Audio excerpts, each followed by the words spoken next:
Tonight, I'll be speaking to you on the topic of dealing with the ups and downs of life and devotion.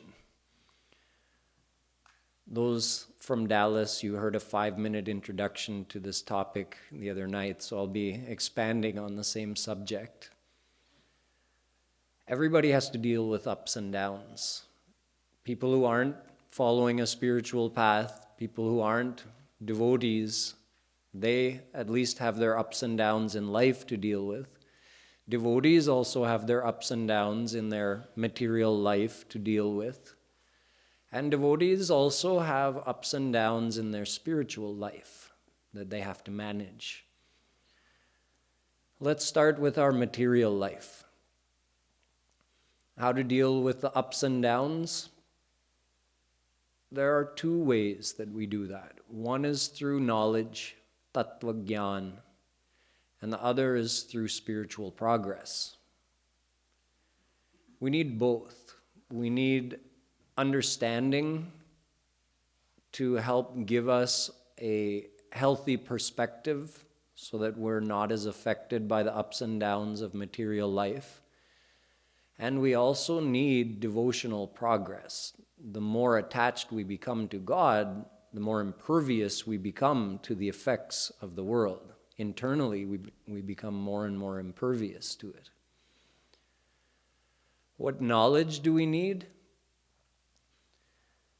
We need to understand, first of all, the nature of this world. The nature of Maya is to have ups and downs. There are a few things that you can count on in Maya. One thing is variation. Like if you look at a tree, one of these big live oaks we have out here at Radha Madhav Dham, that has probably, if you counted all the leaves, it must be in the hundreds of thousands. But if you took every single leaf from one tree and looked at it, you could find differences between each and every leaf. You could look at that one leaf you chose and find some distinctive characteristic about it, and then you could mix it in with all other 100,000 leaves from the same tree, and you could find that leaf because it has distinctive characteristics. Even twins have distinctive characteristics. If you had all the faces, if you had photographs of every person who's walked the earth in the life of this earth planet, you wouldn't find two people who look exactly the same, nor two fingerprints that look exactly the same, nor two voices that sound exactly the same. So variation is a law of Mayic energy. We see unlimited variation in this world. Other than variation, we also have this characteristic of Maya, that there are many, many pairs of opposites in Maya, like good and bad. In the material world, we have good and we have bad. In our material mind, we have good and bad potential because the good and bad qualities of Maya are inherent in every material mind. This material world doesn't just have bad things and it doesn't just have good things. It always has pairs of opposites, like hot and cold, day and night, life and death, summer and winter. The third characteristic of Maya is that there's constant change and it's cyclical change. So if you examine the pairs of opposites, day changes to night, changes back to day, changes back to night. So these pairs of opposites keep taking turns or alternating. The fluctuations in this world are guaranteed. Change is guaranteed in this world. Nothing is permanent or stable. Everything is temporary. From the moment something comes into being, it is moving towards its death, you could say. So variation is a given in this world. Pairs of opposites are a given, and constant cyclical change is a given, from life to death to life to death, and on and on and on. This even applies to things like the stock market. It goes up, then it comes down. It goes up, then it comes down. It applies to your favorite sports teams. Sometimes they're winning, then they start losing. They won't keep losing forever. Eventually they'll start winning again, but they won't keep winning forever. They'll start losing again. Everything goes up and down in this world. And we live in this world. We need things from this world. We need food. We need money. We need a house, medicine, a car. We have many needs in this world. So we depend on the world to some extent. And we have to live in it. As long as we're living in it, we're surrounded by these constant changes, ups and downs going on in the world. It's cold outside, it's icy, but in a few months it's going to be 110 degrees. Then it will get cold again. The knowledge that we have to keep in our mind is that this is going to happen, it's going to keep happening forever. So in Gita, Shri Krishna says, Matra sparshastu kaunteya shitoshna sukha dukhada. Souls live in this world, and the world is full of all these constantly alternating pairs of opposites. And then souls are affected by these changes in the world. Our human mind is affected by these changes. We get happiness and unhappiness according to whether we like heat or whether we like cold. Some people may prefer this weather to the 110-degree weather in the summer. So they may be feeling happy right now. But if you look at the peacocks outside, they're looking miserable. So if our happiness and unhappiness is dependent on what's happening in the world around us, then we're guaranteed to have constant ups and downs, because that's what the world is, right? The world is constantly having these changes and going up and down, up and down. So if our happiness or unhappiness is connected to what's happening in the external world, it's guaranteed that we will be having emotional ups and downs all the time, constantly. Yet, even though this, I'm laying this out to you logically, it makes sense, we can all accept it, and yet what do we do in the world? How do we... Or what I should say, what do we expect from the world? We expect constancy, no change, something we can rely on, even perfection. This is what we look for in the world. When we get something we like, we want to hold on to it forever. And we aim to get rid of all the things we don't like from our life. Both of these things are impossible. Sarve kshayanta nichaya patananta samuchraya sanyoga viprayoganta maranantancha jivanam. Every physical form in this material universe is moving towards its destruction. Although the three eternal existences, God, the souls, and the original material energy, Maya, they can never be destroyed.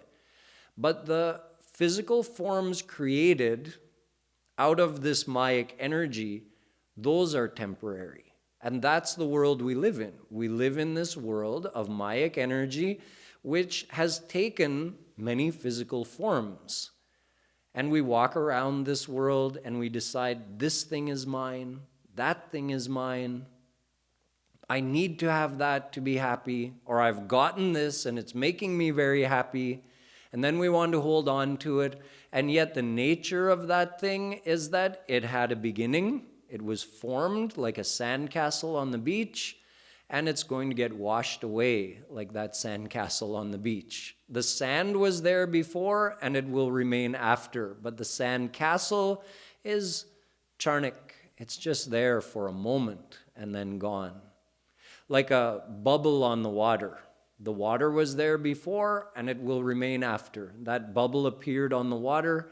Who knows how long is it going to stay there? And then pop, it's gone. That's the objects and forms of this world, and even our body. Our body is one of those forms. So it's not going to last forever. Every person we meet in this world has a body, and we get attached to their body. We get attached to their association. I want you to be mine forever. You make me happy. But they're also moving towards the death of their body. And we attach our happiness to these things. We hope to find happiness in these things, and we have a very unrealistic hope that all of these things in our life that make us happy will remain constant. But the inevitable happens. The physical possessions and the people that we're attached to get destroyed, they die, and then we experience loss, unhappiness. Or we wanted to achieve a certain situation in our life. I want my situation at work to be just like this. I want my situation in the family to be just like this. We think, if I just fix this one situation, then everything will be right in my life. Just this one colleague at work, if he just leaves me alone, everything will be right. If my husband just changes this one thing in his behavior, everything will be right in my life. If my kids just change this one fault, if they study more, if they do this, if they do that, everything will be okay in my life. But even if that one thing did happen, one of the other things that was right in your life in the meanwhile, wo bigad jayega. Because the things that are right in your life are also not constant. How long do they remain right for? They eventually become wrong. And the thing that was wrong may become right. But nothing ever becomes all right. And nothing becomes all wrong either. Everything keeps changing. So as long as we accept this and we have this knowledge about the world, then we're less affected. Samadukha sukham dhiram somritatvaya kalpate. Shri Krishna says to Arjuna, if you want to be qualified to attain God, then you should try to achieve a state of mental equanimity. Remain the same, whether you're getting all the things you want or all the things you don't want. Remain the same. When something good happens, we become elated. And we think, oh yes, now my life is going in the right direction. Everything's going to be great. And then eventually, that thing, we lose it, or something else bad happens. Then as high as we were feeling, we feel equally low. And that's guaranteed. If we feel, to whatever extent we feel excited and elated when something good happens to us in this world, we're guaranteed to have an equal negative feeling and low, because that thing is going to not last forever. And then we get so disappointed when something bad happens. Then something good happens again. Again we rise high. Both are the creation of our own mind. Neither the highs nor the lows are based in reality. If our thinking was based in reality, we would say, oh, this good thing happened? I wonder how long that's going to last.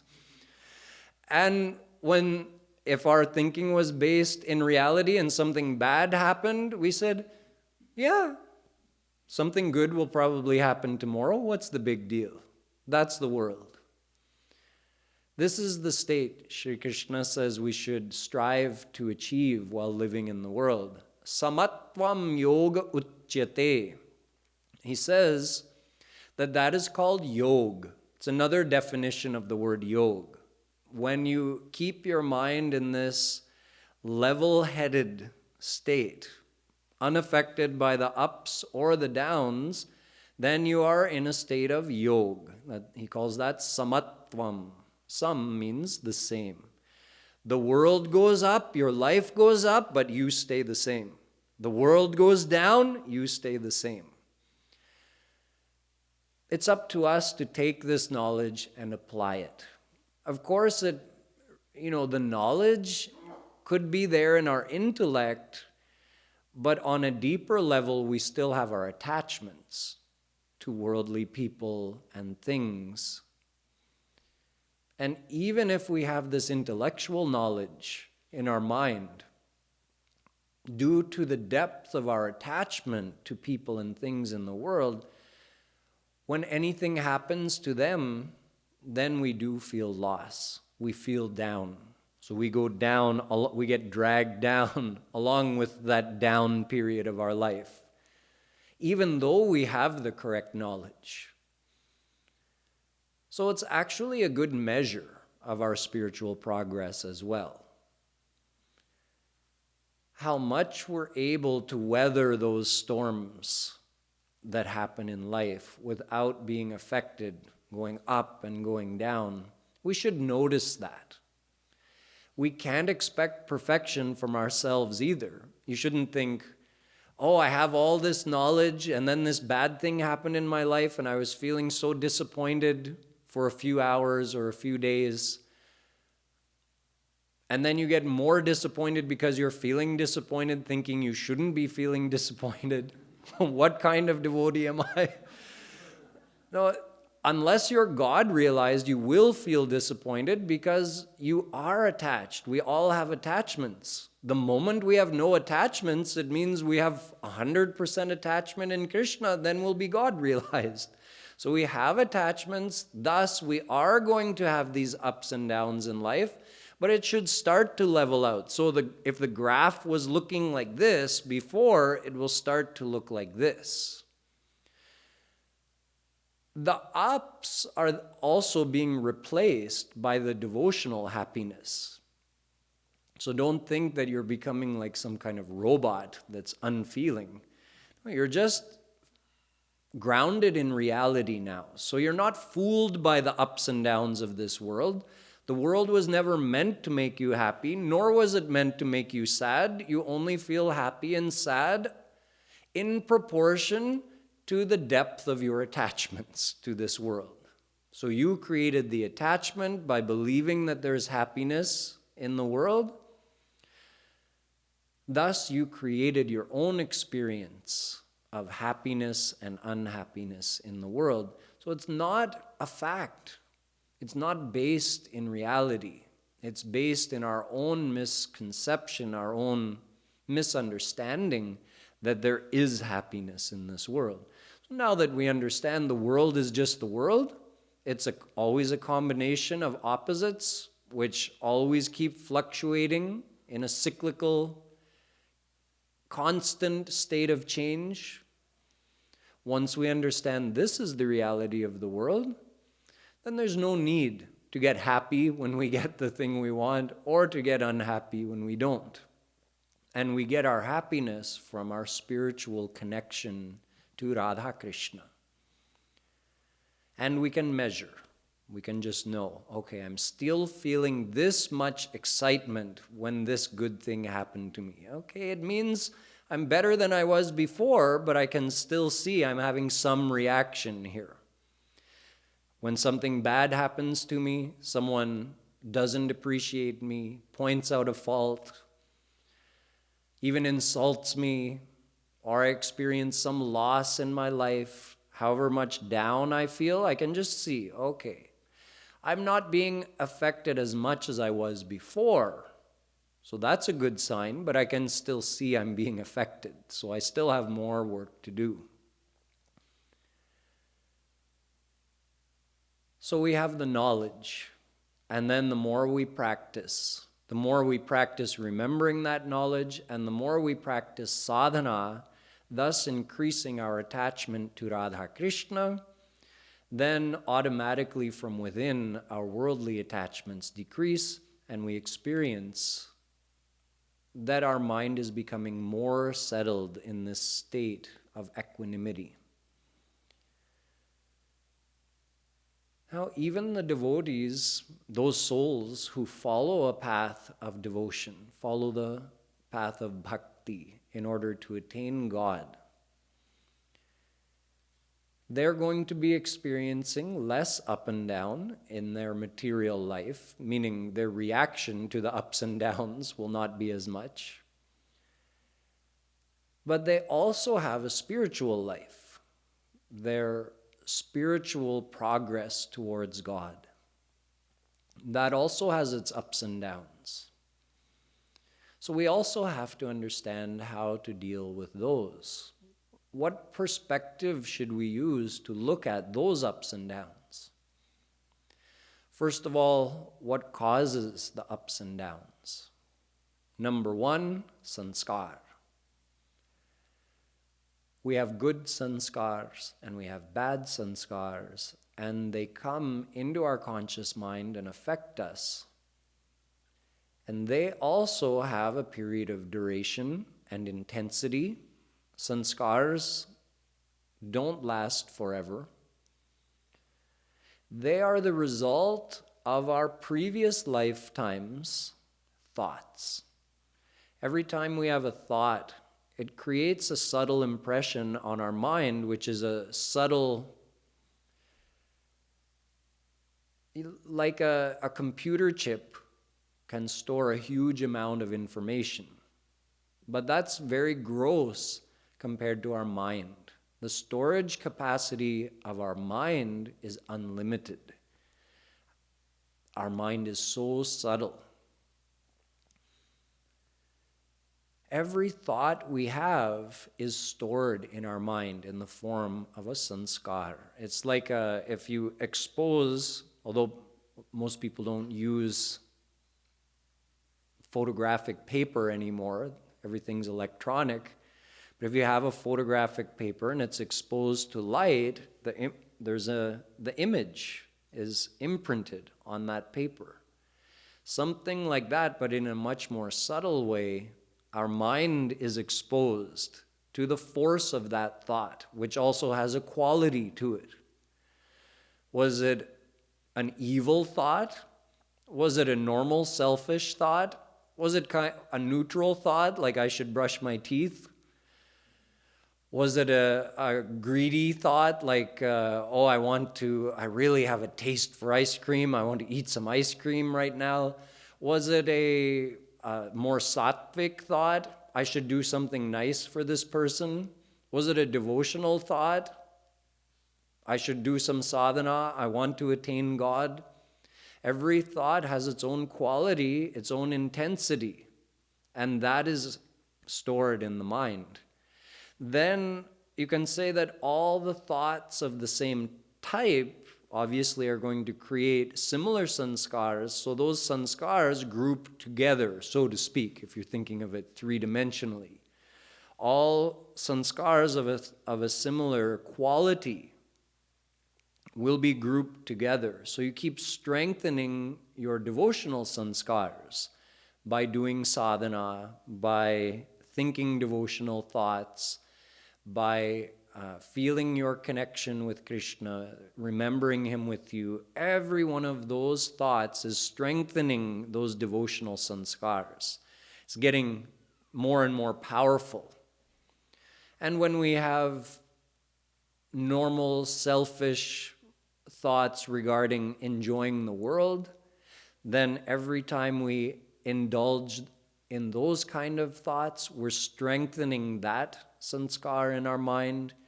Every time we have dejected kind of thoughts, oh, I'm nobody, I'm nothing, I can't do this, why should I bother, I don't care, these kind of thoughts are grouped together and create that kind of sanskar. And these sanskars are all stored in the mind. from so many past lives. But the ones from the most recent lifetimes are more close to the surface of our conscious mind, and they have a greater effect on the mind. They are part of our destiny as well.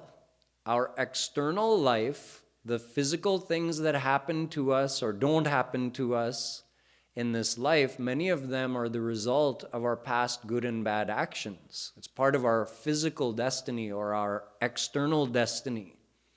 We have an internal destiny also. Which sanskar, which is lying dormant in our subconscious mind, is going to reflect up into our conscious mind at what time, on what day, how long is it going to stay in our mind? And then according to the strength of that sanskar and the quality of it, it's going to affect our mood, and we'll feel more depressed or greedy to enjoy the world or spiritual, devotional, depending upon the effect of that sanskar. Obviously, this is going to have an effect on the ups and downs that a devotee experiences. Some days you're just not naturally feeling devotional, and other days you are. Your mind very easily goes towards devotion. So these sanskars also, every devotee undergoes. These are further compounded by the associations that we're having. Let's say we're having a bad sanskar, a non-devotional sanskar, and at the same time we're surrounded by very worldly people who are also influencing us in that way. That's going to compound the effect of that sanskar.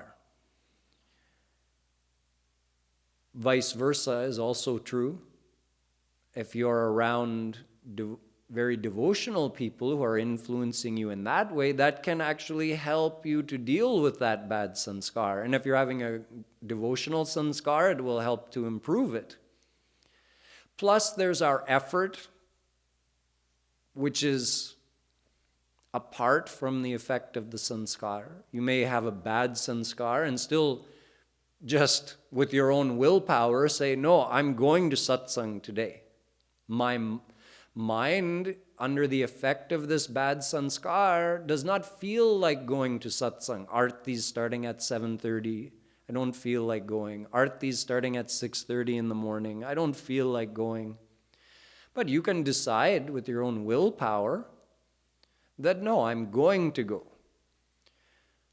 Thus, the amount of effort we put in also affects our ups and downs. When we put less effort, it's more likely we're going to feel more downs. When we put more effort, it's more likely that we're going to experience more ups in devotion. So our effort may be more or less. We may be having good association, bad association. We may be having devotional sanskars, worldly sanskars. All of these factors keep changing in every devotee's life, and because of this, sometimes we experience more progress in devotion, and sometimes we feel less progress. Just like in life, in our material life, when something good happens to us, we often think, oh yes, now I'm set. Now my life is just great, and it's going to stay great forever. Similarly, when we're having a good sanskar and we're making good effort and we're in good association, everything is going right, we're having an elevated devotional experience, what do we think? Oh yes, this is it. I'm just going to keep sailing along like this. Now all the hard days are behind me. That's what we think. But it's inevitable. We're going to experience some kind of bad sanskar eventually. Eventually our willpower is going to falter, and we may put less effort in. We may lapse into bad habits, which we thought we were cured of. We all have our challenges in this way. So then when that happens, when we thought we just had clear sailing and all those hard days were behind us, and then all of a sudden it all comes crashing back down, then we feel even more dejected because we thought, oh, where was I and where have I come down to now? So we also have to maintain a state of samatvam in our devotion. When we're having those easy sailing days, we should keep it in mind that right now I'm having a good sanskar and I'm surrounded by devotees. I'm having good association and I've controlled most of my bad habits. So everything is working in the right direction, but I have to be prepared. It's not that we want those good days to end. We want to get as much progress out of those good days as we can while they last. But we should also just be aware that difficult times will most likely return. Every devotee, having a bad sanskar come is one thing. That a devotee can understand, right? But when our willpower falters, when things we've tried to stop doing, we again start doing. Bad habits we thought we had eliminated, we start taking up again. That's when we can really start feeling dejected. That it's not just a bad sanskar, it's my own foolishness, laziness, carelessness. I've spoiled myself. It's okay to realize our mistakes, but we actually compound the problem if we get into a state of dejection. That, I did it again. I promised myself, I promised Maharaji, I promised Radha Krishna I would never do that again, and here I am doing it again. Okay, on one hand, we should feel some amount of repentance. We should shed tears because of this. But on the other hand, we don't want to get into a state of dejection. We should just think that, I've made this mistake before. I'm making it again. Sure, I've been careless and lazy. But look at how I've been able to progress anyway. That's the point. Sure, if I had followed all of Maharaji's instructions, if I had given my full effort, in 17 years of devotion, there's no doubt I should have been God-realized by now. No reason I shouldn't have been. 100% I would have been. It's only my own carelessness, not caring, that means instead of being 100% of the way there, I'm only 2.5% of the way there. But I've made 2.5% of progress. That in itself is amazing. Despite all the mistakes, all the carelessness, yet somehow I'm still progressing. Obviously, that illustrates the greatness of the path of bhakti, the greatness of the grace of Guru, the greatness of the grace of Radha Krishna. So that should give us confidence. My point in saying all of this is that we also need to expect ups and downs in devotion. We will have ups and downs in the amount of effort we put in. We'll have ups and downs in our laziness compared to our effort that we're putting in. We're not perfect.